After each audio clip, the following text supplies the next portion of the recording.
Hi everybody, welcome to GameGorgon. My name is Krug. And I'm Indigo. We're here to tell you our thoughts on Fortnite. So many thoughts about Fortnite. Thanks for checking out the video.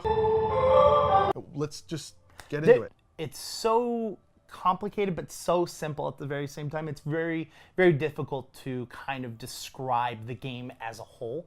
So basically you go out and you do these random missions with other players. Like you go out there and you choose a class that you want to be. I mean, you start as an assault, but there's an assault, there's a ninja, there's the builder, and then there's an outlander, which is really good about harvesting items. Resources, Yeah. which we'll get into in a bit. So the main villain in this is this storm that is creating zombies. And so these storms just randomly happen all over the world.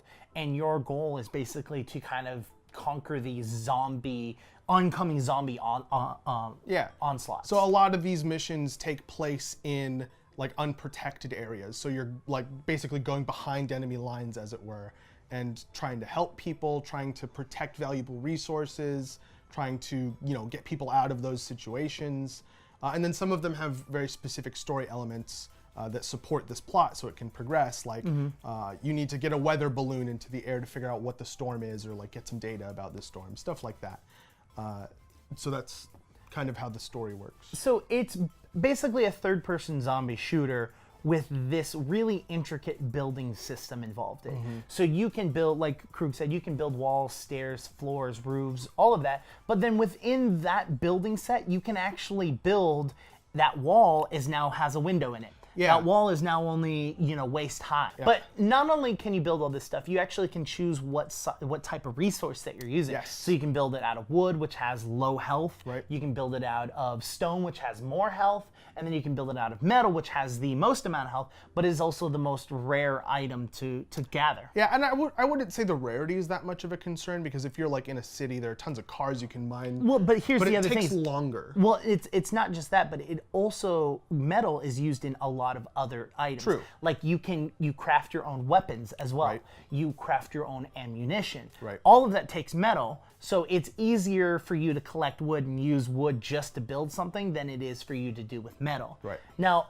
we're getting way into just the crafting side of it, and we've barely even touched the iceberg tip of this entire thing. Yeah, there's a lot of mechanics to talk about here. And then, so while you're going and doing this, you're also going and finding survivors. When you find these survivors, you bring them back to your base and then use them to give your character buffs. So if this character is good with shotguns, you put them on your team and it gives you bonuses to your shotgun use.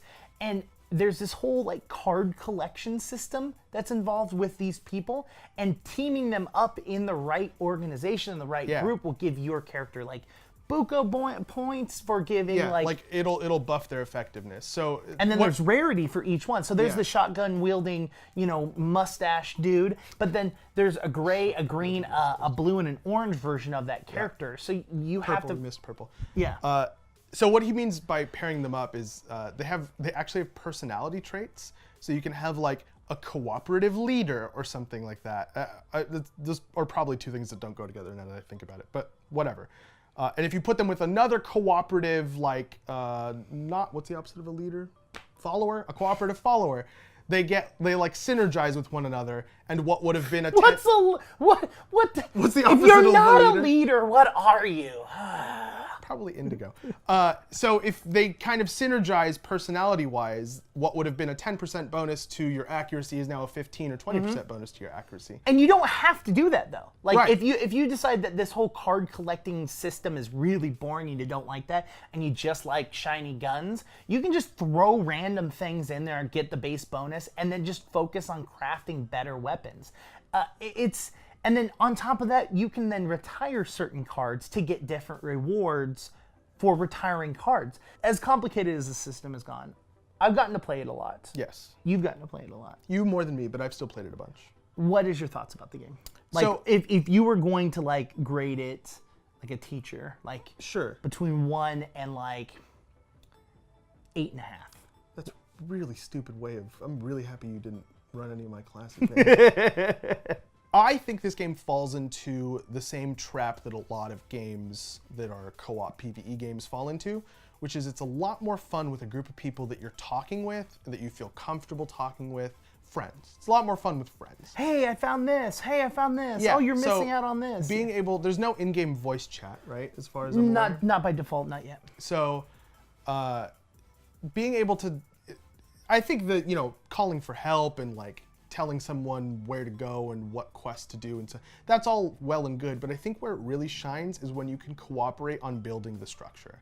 That's where the game for me is the best. When you have a team and you all pre-game decide, not that kind of pre-game, man. When you all... If you get crunk right before you play this... Well, that makes everything fun. So if you have a group of friends with whom you can prepare a strategy for how you're going to defend this specific point. So you're going to block off the west side and have all the enemies try and funnel to the east side so that you only have one point to, like a choke point to kill them all. Or, we're going to split up into 2 teams and like we're going to build a tower here and you're going to build a tower here and then we'll have traps on the ground and we'll just try and pick them off, like whatever the traps don't get. That sort of cohesiveness in like the strategy element of the building side of things is where I think that game shines completely. I don't think it's as strong when you have a lot of people you don't know or a lot of people that aren't willing to communicate or try to communicate at the very least. Because there is text chat. You can say, okay, let's build a large tower here and then like place a thing down. That's how I started communicating. So there are people that are willing to like work with that sort of thing and like find that enjoyable. A lot of people just kind of run in and start placing stuff down, which kind of just was just like, man, you're ruining the fun. Like, just take some time and like get into the groove of building stuff. Yeah, inevitably when you have a centralized mission, you have everyone that's running around and exploring and collecting resources, and you have that one dude that's just like, I'm starting the mission! I'm starting the mission. Literally always you. It's super literally not always me. you. It's super In every game, not just even in Fortnite, every game you play, that's you. You are right. I do usually start the events, but I find myself at least playing with non-friends. Sure. I'm never the person that starts it. No, I get that. It takes a lot of effort to coordinate, and then it's like you're putting yourself out there, and it's entirely possible that nobody's going to want to be involved in the like planning process, and that feels a little bad.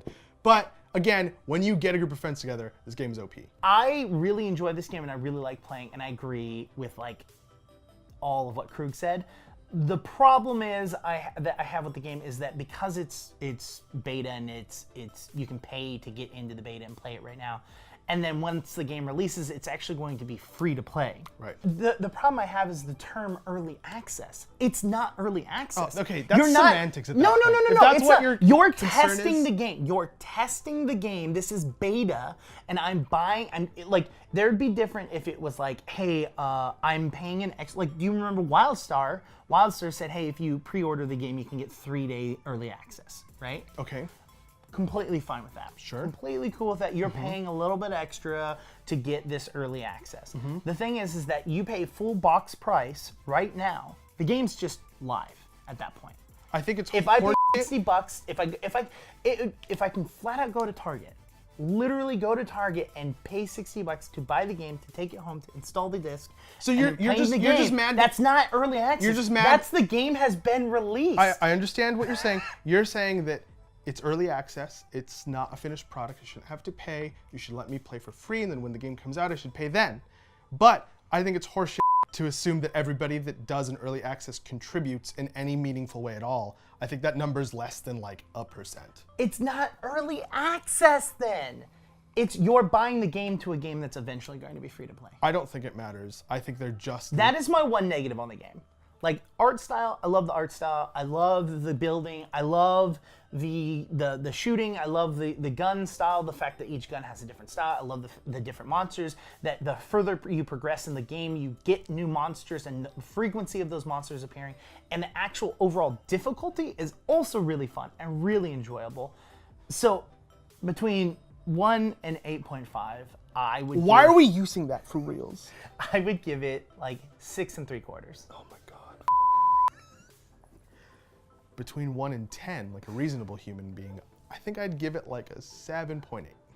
Like almost B. That's like where we both graded, yeah. If you like average those numbers out. I don't know. I'm not going to do your stupid weird math. Well, thank you guys so much for joining us. If you guys have had a chance to play Fortnite, we want to hear from you guys. Maybe we can group up and play together. I want to know whether you think it's bull that it's early access and it's free to, and you have to pay for it. Let us know down in the comments, and let me know how wrong Krug is. I was going to say something, but no, I'm not going to. That Good. hurt my feelings, man. We are GameGorgon. You're GameGorgon. I'm Krug. Indigo. He's Krug. He's Indigo. We will see you guys next time. Bye. Bye.